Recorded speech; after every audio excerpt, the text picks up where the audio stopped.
de la crisis que estamos viviendo: huracanes, terremotos, incendios, pandemia. Necesitamos un mensaje a nuestro corazón. Ministerio al pequeño rebaño. Reciban un saludo de parte de su amigo el pastor Miguel Tirado. Me acompaña el pastor Orlando González, y es un gozo invitarles para dedicar un momento para orar.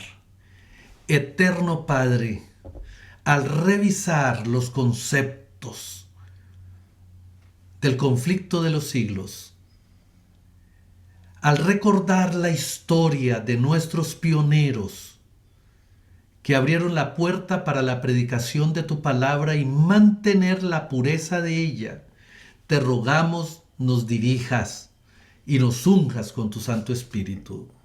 En el nombre de Jesús. Amén. Amén. En nuestro video anterior pudimos ver la experiencia que tuvo Wesley al convertirse, al ver la paz y la tranquilidad que tenían un grupo que venía de Alemania, y ese grupo pues había sido educado o enseñado por los escritos de Lutero. De ahí que él se interesó en aprender más, y ahí fue donde él tuvo comprensión de lo que es la justificación por la fe y colocar todas sus cargas, todas sus penas en las manos de nuestro Salvador Jesucristo. Pero pasaron 2 años y él comenzó a sentir escarnio, persecución y de hecho un pedazo de ladrillo pasó por su hombro. La gente trataba de atacarlo, la gente trataba de golpearlo. 1 año después, cuenta él, que recibió una pedrada en la frente. Mientras él está escribiendo, dice: hace 1 mes me atestaron un golpe y hoy por la tarde me atestaron 2. Uno antes de que entrara al pueblo y otro después de haber salido de él. Pero fue como si no me hubiera tocado. Pues si bien un desconocido me dio un golpe en el pecho con todas sus fuerzas y el otro en la boca con tanta furia que la sangre brotó inmediatamente, dice Wesley que no sintió más dolor que si me hubiera dado con una paja. Para aquel entonces, los metodistas, tanto el pueblo como los predicadores, eran blancos de escarnio y persecuciones. Por tanto, parte de los miembros de la iglesia establecida, como de gente irreligiosa, excitada por las calumnias inventadas por esos miembros, se les arrastraba a los metodistas y a quienes seguían la fe pura ante los tribunales de justicia, que lo eran solo de nombre, pues la justicia en aquellos días era rara en las cortes. Con frecuencia eran atacados por sus perseguidores. La turba iba de casa en casa y les destruía los muebles y lo que encontraba, llevándose lo que les parecía, ultrajando brutalmente a hombres, mujeres y niños. En ocasiones se fijaban en cómo hacer el proceso y se colocaban citas y se convocaban para poder realizar su destrucción, dañando ventanas, saqueando casas de los metodistas, dándose citas en lugares señalados para hacer atropellos y contra aquellos que amaban la ley divina y dejaban las leyes humanas. Dejaban pasar esto. Los jueces, las leyes, no prestaban atención a esa persecución que se realizaba. De ahí que se organiza una persecución en forma contra la gente cuya única falta consistía en que procuraban apartar a los pecadores del camino de perdición. Y la intención de ellos era llevarlos a la senda de la santidad. Ahora, refiriéndose Juan Wesley a las acusaciones que dirigían contra él y contra sus compañeros, él dijo: algunos sostienen que las doctrinas de estos hombres son falsas, erróneas e hijas del entusiasmo, que son cosa nueva y desconocida hasta últimamente, que son cuaquerismo, fanatismo o romanismo. Todas estas pretensiones han sido cortadas de raíz y han quedado bien probado que cada una de las dichas doctrinas es sencillamente doctrina de las Escrituras, interpretada por nuestra propia iglesia. De consiguiente, no pueden ser falsas ni erróneas, si es que la Escritura es verdadera. Otros sostenían que las doctrinas son demasiado estrictas, que hacen muy estrecho el camino del cielo, y esta es en verdad la objeción fundamental, pues durante mucho tiempo fue casi la única, y en realidad se basan implícitamente en ella otras más que se presentan en varias formas. Sin embargo, hacen el camino del cielo más estrecho de lo que fue hecho por el Señor y sus apóstoles. Son sus doctrinas más estrictas que las de la Biblia. Considerad, pues, era el análisis, algunos textos. Amarás, pues, al Señor tu Dios con todo tu corazón y de toda tu alma y de toda tu mente y de todas tus fuerzas. Amarás a tu prójimo como a ti mismo. También miraban otro pasaje: mas yo os digo que toda palabra ociosa que hablaren los hombres, de ella darán cuenta en el día del juicio. O si coméis o bebéis o haced otra cosa, hacedlo todo para la gloria de Dios. Él continuaba diciendo que si su doctrina es más estricta que esto, son dignos de censura. Pero en conciencia, sabéis que no lo es. ¿Y quién puede ser menos estricto sin corromper la palabra de Dios? ¿Podría algún mayordomo de los misterios de Dios ser declarado fiel si alterase parte siquiera del tan sagrado depósito? No, nada puede quitar, nada puede suavizar. Antes, esta es la obligación de manifestar a todos.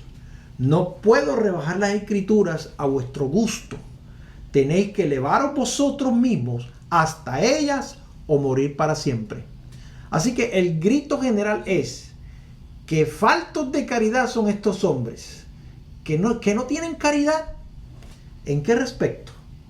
¿No dan de comer al hambriento y no visten al desnudo? No es este el asunto. Que en esto no tienen faltas.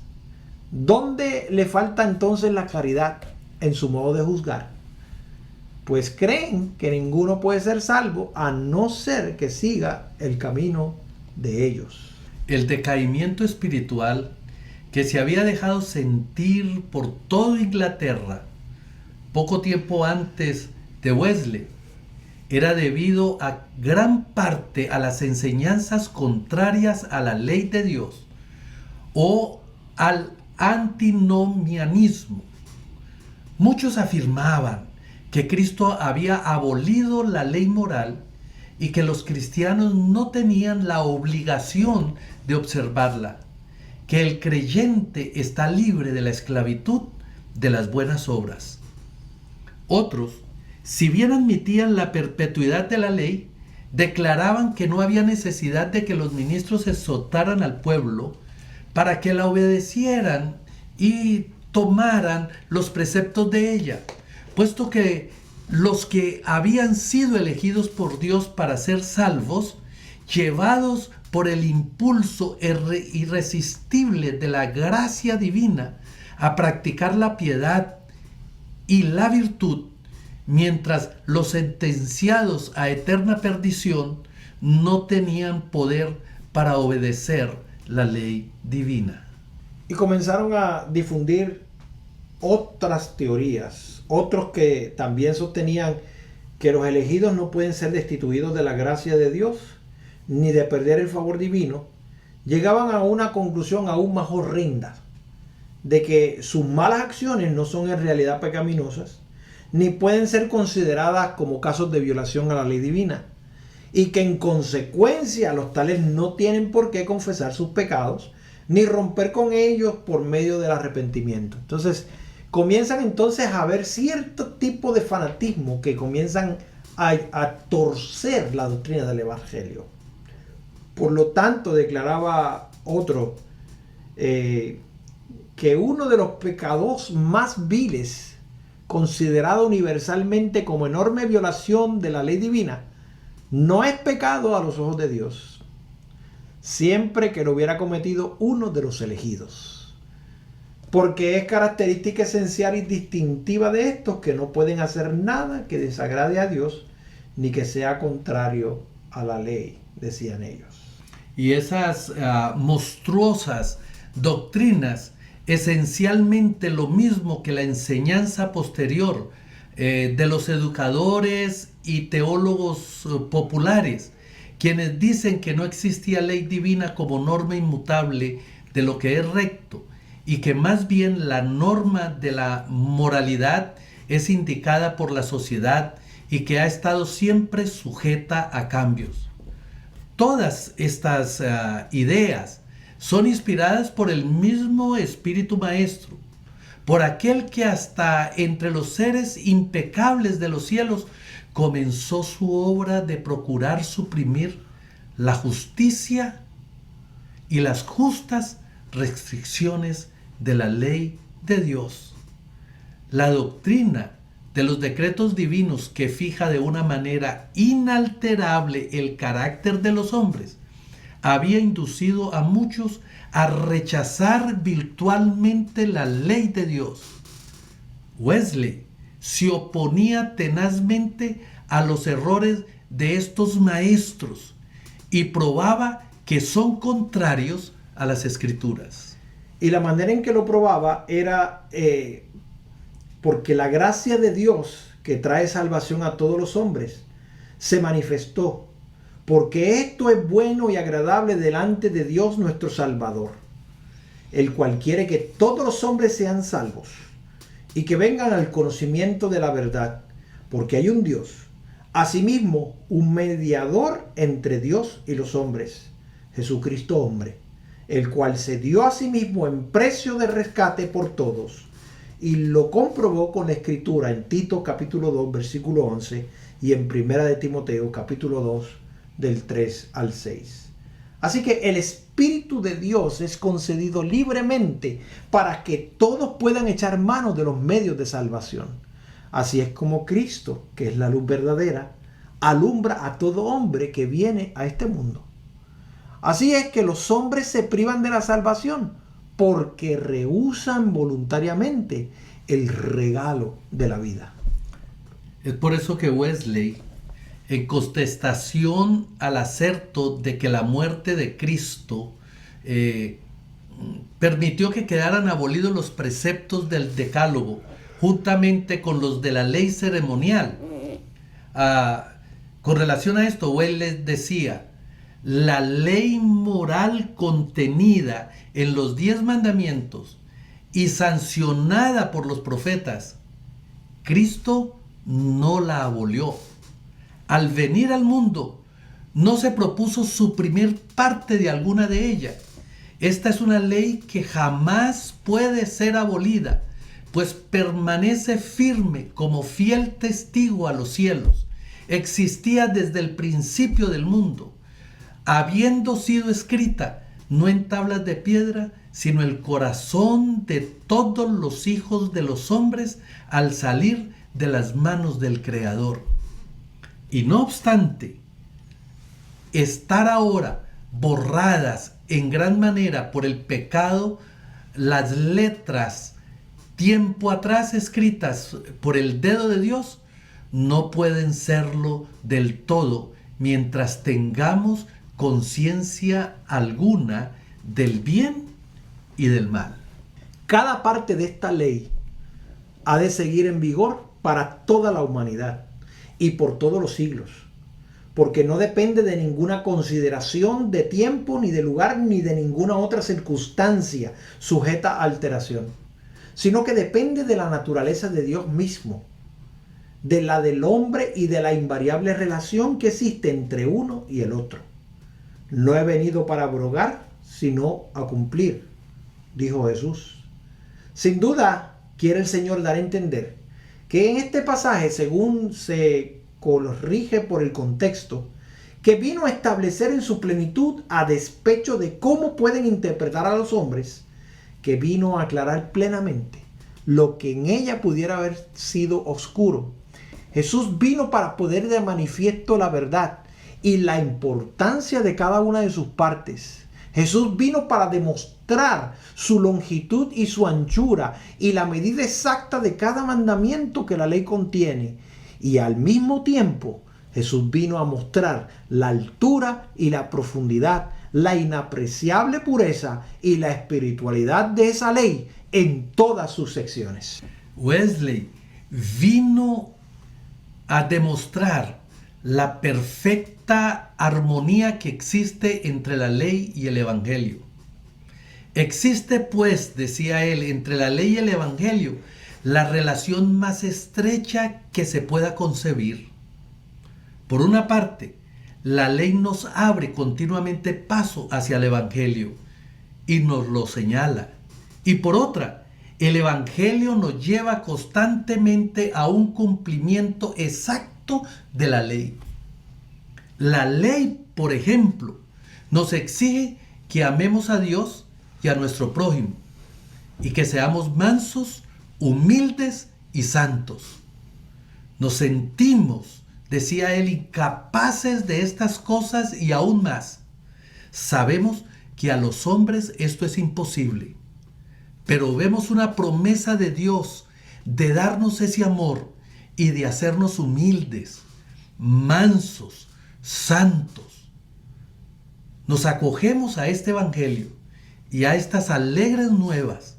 Se nos da conforme a nuestra fe y la justicia de la ley se cumple en nosotros por medio de la fe que es en Cristo Jesús. Entre los más acérrimos enemigos del evangelio de Cristo, dijo Wesley, se encuentran aquellos que juzgan la ley misma abierta y explícitamente y hablan mal de ella. Enseñan a los hombres a quebrantarla, a disolver o a anular la obligación que impone. No solo uno de los mandamientos de la ley, ya sea el menor o el mayor, sino todos ellos de una sola vez. La más sorprendente de todas las circunstancias que acompaña este engaño consiste en que los que se entregan a él creen que realmente honran a Cristo cuando anulan su ley y que ensalzan su carácter mientras destruyen su doctrina. Si le honran de esa manera, como lo honró Judas cuando dijo salve maestro y le besó, y él podría decir también a cada uno de ellos, con beso entregas al Hijo del Hombre. No es otra cosa que entregarle con un beso, hablar de su sangre y despojarle al mismo tiempo de su corona, despreciar una parte de sus preceptos, con el pretexto de hacer progresar su evangelio. Y en verdad nadie puede eludir el cargo. Si predica la fe de una manera que directa o indirectamente haga caso omiso de algún aspecto de la obediencia, si predica a Cristo de un modo que anule o debilite en algo el más pequeño de los mandamientos de Dios, estamos en gran dificultad. Así que a los que insistían en que la predicación del evangelio satisface todas las exigencias de la ley, Wesley respondía: lo negamos rotundamente. No satisface ni siquiera el primer fin de la ley, que es convencer a los hombres de su pecado, despertar a los que duermen aún en el borde del infierno.